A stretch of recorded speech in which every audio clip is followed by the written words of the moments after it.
અમારી ક્લાસની છોકરીઓ વ્યસન મુક્તિ અભિયાન ચલાવી રહી છે અને તમામને ધ્યાનથી સાંભળો. શૈતાન તો એવું ઈચ્છે છે કે દારૂ અને જુગાર દ્વારા તમારામાં નફરત અને દુશ્મની નાખી દે અને તમને અલ્લાહના યાદથી અને નમાઝથી રોકે. પછી શું તમે આ વસ્તુઓથી રોકાઈ જશો?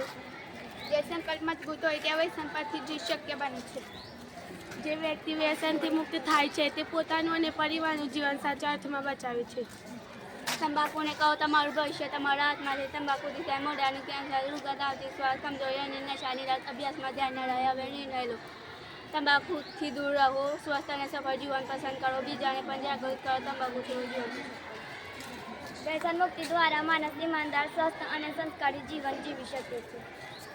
દેખ તંબાકુમાં એક વાયરસ છે જેનું નામ ટોબેકો મોઝેઇક વાયરસ, તેનું ટૂંકમાં નામ છે TB. આ વાયરસના કારણે શરીરમાં કેન્સર થાય છે. તંબાકુ એક પ્રકારનું સદાબહાર છોડ છે જેનું વૈજ્ઞાનિક નામ નિકોટિયાના ટેબેકમ છે.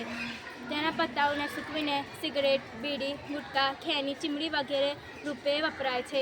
તેમાં નિકોટિન નામક રસાયણ હોય છે જે વ્યસન લાવનાર અને શરીર માટે હાનિકારક છે.